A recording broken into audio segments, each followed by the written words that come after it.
निर्भीड निष्पक्ष उटंकनाचा बुलंद आवाज राजसत्ता न्यूज. पालिकेच्या निवडणुकीला सुरुवात झाल्यानंतर ती खऱ्या अर्थाने एक वेगळ्या वळणावरती निवडणूक नेऊन घालण्याचा प्रयत्न जाणीवपूर्वक सत्ताधारी या ठिकाणी करत आहे. ज्यावेळेस उमेदवारी अर्ज भरल्यानंतर सुद्धा तुम्ही पाहिलं असं प्रभाग क्रमांक 1 मध्ये राम वाणी म्हणून आमचे एक उमेदवार होते, त्याच्या दारासमोर पोलीस हे धाक दाखवण्याचा प्रयत्न केला आणि त्या उमेदवाराला प्रेशराईज करण्याचा प्रयत्न केला. नंतरच्या मुकुंदनगरमध्ये एक छोट्या स्वरूपात वाद झाला आणि त्या वादाचं रूपांतर एक थोड्या संघर्षामध्ये झालं. तर तिथं रिव्हॉल्वर सुद्धा काढण्यात आला, पण ज्यांनी रिव्हॉल्वर काढण्यात आला त्यांच्यावर कुठला गुन्हा दाखल नाही झाला. ज्यांना मारहाण झाली त्यांच्यावर 307 सारखा गुन्हा दाखल झाला, म्हणजे पोलीस बळाचा वापर केला.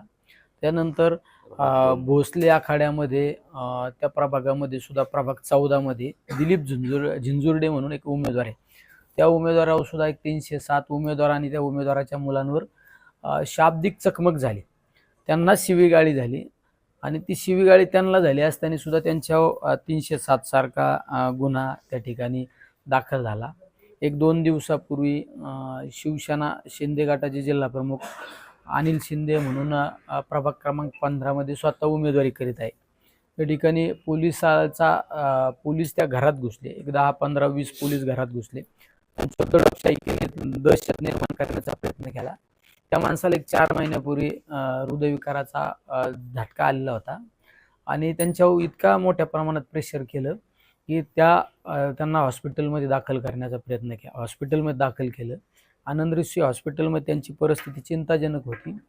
पुढील उपचारासाठी त्यांना रुबी हॉस्पिटलमध्ये नेले, म्हणजे ते सुद्धा आज मरणाच्या दारावर उभे आहे.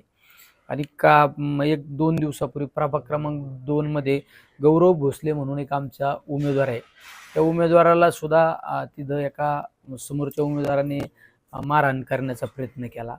आणि काल तर या सगळ्या गोष्टीची हाईट झाली. एक आमचा 12-13 वर्षाचा आमचा एक मुलगा प्रभाग क्रमांक 15 मधील आमच्या उमेदवार जाधव, सुवर्णा जाधव, त्यांचा एक मुलगा त्या मामाला सोडवण्यासाठी मोटरसायकलवर गेला असताना त्याला येताना अडवणूक केली आणि त्याला मारहाण झाली. तर त्याला मारहाण का होती हे समजल्यानंतर काही लोक त्या ठिकाणी गेले. त्याला इतक्या मोठ्या प्रमाणात मारहाण झाली, त्याला पोटाला मोठ्या स्वरूपात एक चाकूचा वार आहे, त्याच्या डोक्यात सुद्धा इंटरनल ब्लडिंग होत आहे. पण ज्यांच्या मारहाण झाली, ज्यांच्यावर अन्याय झाला, त्यांना सोडून ज्यांनी मारहाण केली त्यांची फिर्याद दाखल करून घेतली आणि काल ज्यांचा काही संबंध नाही त्या गुन्ह्याशी असा लोकांवर 307 सारखा, म्हणजे आत्ताचा 109 असा गुन्हा, गंभीर स्वरूपाचा गुन्हा दाखल केला. कालच आमचे लोकांना ज्यांचा काही संबंध नाही अशा लोकांना हिराशेठ जाधव असो किंवा काही लोक इथं ह्या स्पॉटवर बसलेले होते, ते CCTV फुटेज खाली सुद्धा आहे, त्यांना पोलिसांनी उचलून नेलं, त्यांना अटक केलेली आहे. हे जे प्रकार चालू आहे चुकीचे प्रकार चालू आहे. आता काल घटना घडल्यापासून आमचा मुलाला इतक्या मोठ्या प्रमाणात त्याच्या डोक्यात ब्लडिंग होते.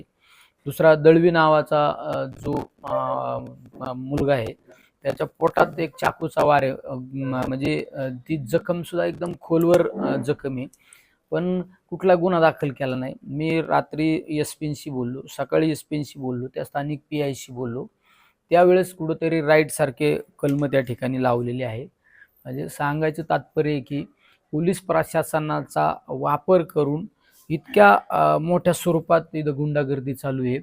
आज कुणीतरी सस्पेंड पोलीस नगर शहरातला तो पोलिसांना टिप देतो, ह्या कार्यालयात जा, आमच्या ते भाऊसाहेब बनवण्यांची एक शाकाहारी कॅन्टीन आहे, तिथं नॉनव्हेज हॉटेल नाही, काय नाही, कॅन्टीन आहे, चहा पाण्याचं कॅन्टीन आहे. त्या कॅन्टीनवर पोलिसांनी जायचं, त्याच्या मुलाला काहीतरी मारहाण करण्याचा प्रयत्न केला आणि हे सगळं रॅकेट जे चालवतो इथं एक पांगरमलच्या गुन्ह्यात खटल्यात एक सस्पेंड पोलीस होता, तो हे सगळं रॅकेट चालवतो, तो पोलिसांना टिप देतो. आणि एक 15 दिवसापूर्वी ह्याच इथं बाजूला नंदनवन हॉटेल आहे, जाधव परिवाराचं एक हॉटेल आहे, त्या हॉटेलवर रात्री 11:30च्या दरम्यान, 11:30 ठीक आहे, नियमानुसार 11 वाजता हॉटेल बंद होणं गरजेचं होतं, पण रात्री 11:15 ते 11:30च्या दरम्यान पोलीस एक 10-15 पोलीस त्या हॉटेलमध्ये आले आणि हॉटेलमधल्या जे ग्राहक बसलेले होते ग्राहकांना मारहाण केली, त्या हॉटेलच्या मालकाला मारहाण केली, त्यामध्ये एक जणाचा हात फ्रॅक्चर झाला. त्याबाबतचे आमच्याकडं व्हिडिओ सुद्धा आता आहे, व्हिडिओ सुद्धा आहे, म्हणजे गंभीर स्वरूपाचे. हे सगळं रॅकेट चालवण्यामागं इथं एक नवीन टिपरसे नावाची DYSP नवीन त्यांची नियुक्ती झाली. या सगळ्या गोष्टीमध्ये ते आघाडीवर असतात. काल सुद्धा मी त्यांना सांगितलं की हे सगळे प्रकार जे घडले तुमच्या कार्यकालामध्ये आणि तुमच्या अधिकारात घडलेले हे सगळे चुकीचे प्रकार आहे. तर त्यामुळे हे प्रकार सगळे तुमच्या समोर आज समाजासमोर आले पाहिजेत. राजकारणामध्ये जर इतक्या चुकीच्या पद्धतीने सत्तेचा गैरवापर होत असेल तर चुकीचं आहे. कुणीतरी सांगितलं जातं की हे जे घडतं हे चुकीचं आहे, पण हे प्रत्यक्षरित्या यावर ठोस असं प्रशासनाने पाऊल उचललं पाहिजे. योग्य त्या गोष्टीला त्यांनी समर्थन दिलं पाहिजे. व्हिडिओ आहे का आपल्याकडे तो?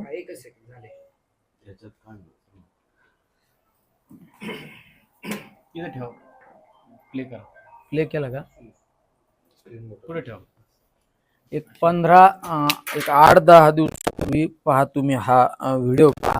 या व्हिडिओमध्ये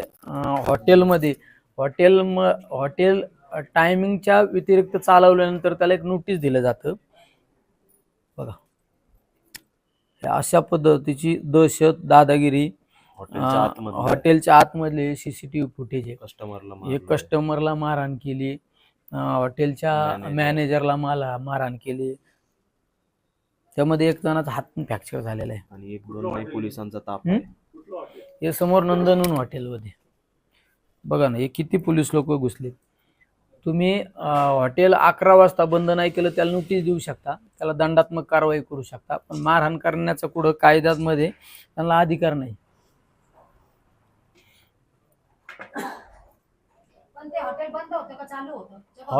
हॉटेल 11 वाजता बंद होतं, पण ते हॉटेल त्या दिवशी 11:15 11:30 वाजेपर्यंत चालू होतं.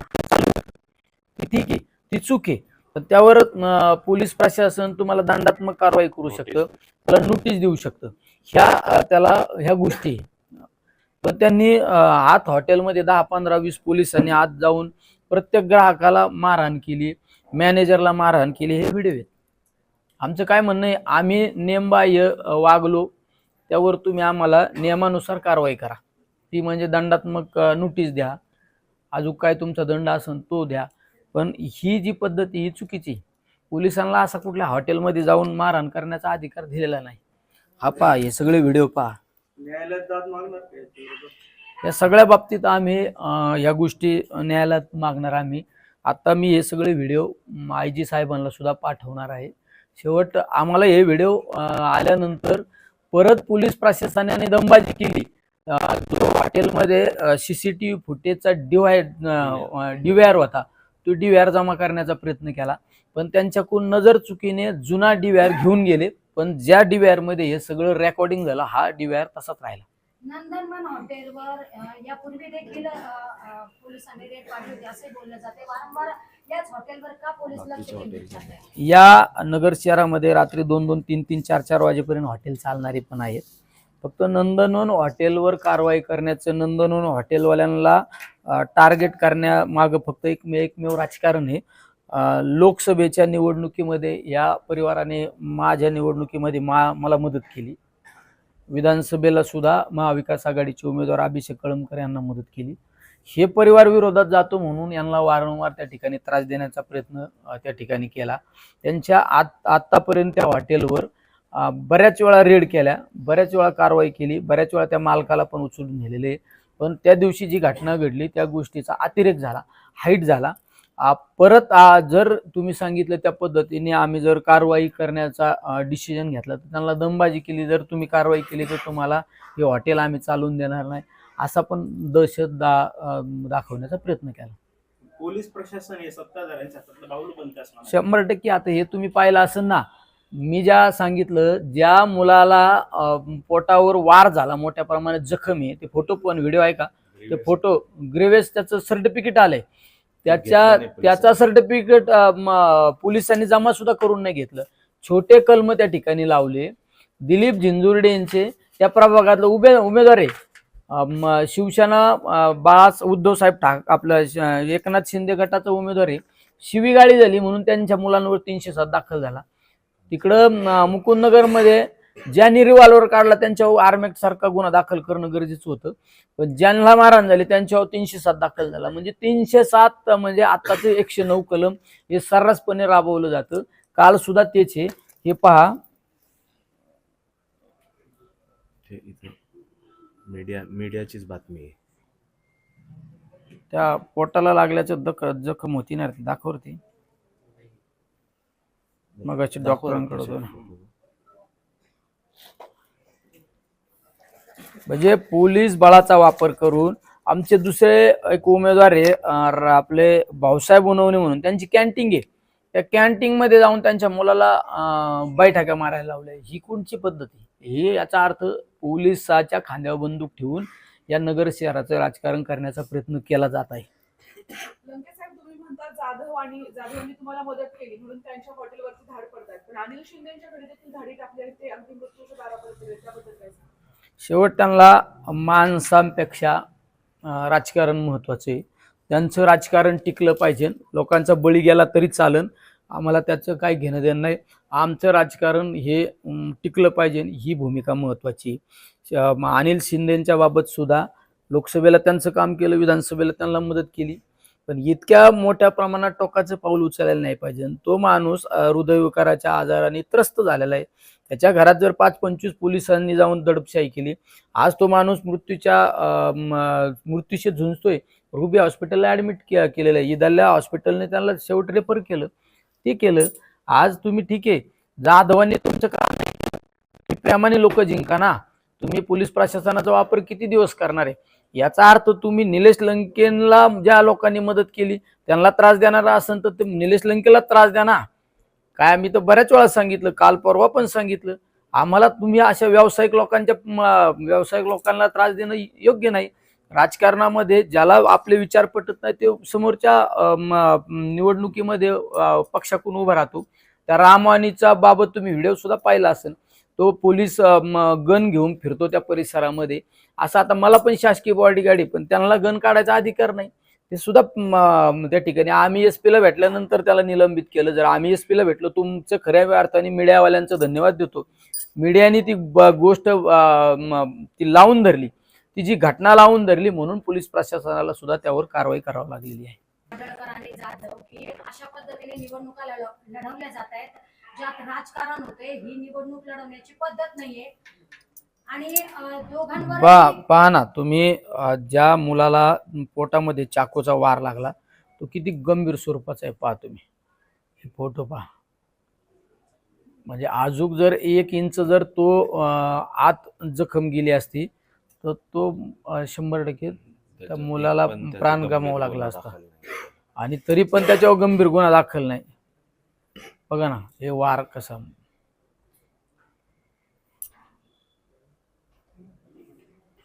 म्हणजे भयानक स्वरूपाचे. अजून 1 इंच जखम थोडी जर आत गेली असती तर त्या मुलाला तुमच्या राजकारणासाठी जीव गमावा लागला असता. गाडळकर आणि जाधव दोघही एकमेकांवर आरोप करतायत. दोघांचे कार्यकर्ते एकमेकांना भिडल्याचं बोललं जात आहे. आणि दोन्ही मुलांची आई जी आहे त्या म्हणतात की आमच्या लहान मुलांवर वार केले गेले. ही कोणती निवडणूक? सुरुवात कुणी केली?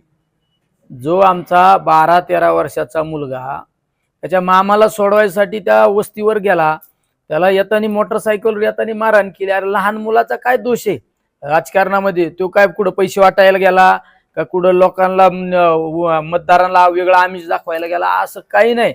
मोटरसायकलवर चालला आणि त्या मोटरसायकलवर त्या पोराला मारहाण झाली, त्याचं ब्लडिंग झालं. यावेळेस तिथं काही कार्यकर्त्यांना समजलं ते साहजिक आहे ना, लहान मुलाला मारहाण झाल्यानंतर पळत गेले. त्याबाबतचे व्हिडिओ आहे, दाखवा. ते व्हिडिओ सुद्धा आहेत आमच्याकडे की मारहाण करताना व्हिडिओ आलेले आहेत. हे कोणाचे कार्यकर्ते होते, काय होतं सगळं. म्हणजे आपण करायचं आणि परत समाजासमोर वेगळं चित्र मांडायचं, ही चुकीची पद्धत आहे. आज तुमची निवडणूक, आज उद्या होऊन जाईल निवडणूक, पण त्या 2 जे मुलं सिरियस आहेत, जीव जाईल ना एखाद्याचा. आज तुम्ही पाहिला असेल, आमचा त्या दळवी मुलगा आहे, गंभीर स्वरूपाची जखम आहे त्याला. दुसरा दत्ता शेठचा मुलगा त्याच्या डोक्यात ब्लडिंग होते. उद्या काही पण तिकडं अनिल शिंदे मृत्यूशी झुंजतात रुबी हॉस्पिटलला. हे तुमचं सगळं राजकारणासाठी आहे ना. असं वेगळं काय कारण आहे का? हे गुन्हेगार आहे का? हे कुठं गुंडशाही करणारे लोक आहे? लहान मुलाचा तर काय राजकारणाशी संबंध नाही, त्याचा संबंध नाही. त्या अनिल शिंदेचं काय राजकारण होतं? तुम्ही निवडणुकीच्या माध्यमातून तुम्ही मताद्वारे त्याला दाखवून द्यायचं होतं ना. पण त्याच्या घरी जाऊन अशा पद्धतीने तुम्ही कृत्य केलं, पोलीस बळाचा वापर केला, हे सगळ्या चुकीच्या गोष्टी.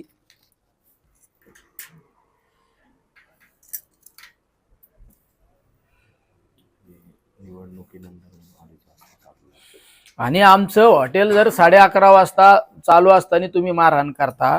हे पहा, इथं हे वाईन शॉप किती वाजता चालू आहे? 2:30 वाजता. हे 2:30 वाजता वाईन शॉप चालू आहे. बघितलं का तुम्ही?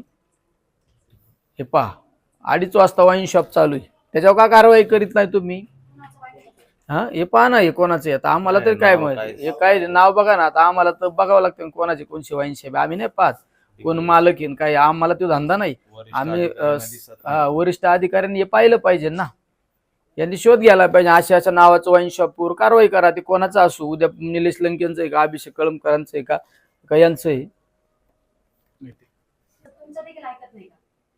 साहजिक आहे ना, साहजिक आहे ना. पोलीस प्रशासन हे ज्यांची सत्ता आहे, आमचं तर काय, मी ओपनली सांगतो, ठीक आहे, आमची सत्ता नाही याचा अर्थ आमचं ऐकू नका, ज्यांची सत्ता आहे त्यांचं ऐका, असं काही नाही.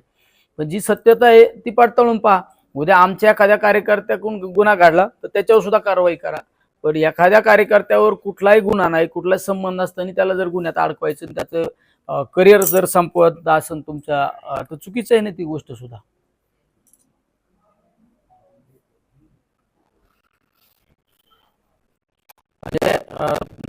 अधिकाऱ्यांनी किती एखाद्या पार्टीची बाजू घ्यावा याचा हा कळस आहे. उद्या आता निवडणूक आहे, त्या निवडणुकीच्या तोंडावर असे प्रकार होत आहेत. नागरिकांमध्ये देखील आता भीतीचं वातावरण झालंय. साहजिक आहे. त्यामुळे नागरिक सुद्धा मतदान करायला बाहेर पडणार नाही. मग आता तुम्ही काय करता? नागरिकांना माझी आपल्या मीडियाद्वारे एक खऱ्या अर्थाने विनंती, जर या सगळ्या दहशत, दादागिरी, गुंडगिरी जी नगर शहरामध्ये दिवसेंदिवस वाढत चाललेली, ही जर थांबवायची असेल, ह्या भाजप, राष्ट्रवादी यांच्या विरोधात जी महाविकास आघाडी, आमची महाविकास आघाडी आहे, त्याचबरोबरीने काही ठिकाणी शिंदे गटाची उमेदवारी, चांगल्या लोकांच्या पाठीशी उभं राहिलं पाहिजे, चांगले लोक निवडून दिले पाहिजे. हे सगळ्यात महत्वाची आमची भूमिका आहे. तरी थांब, चांगले वाटतं.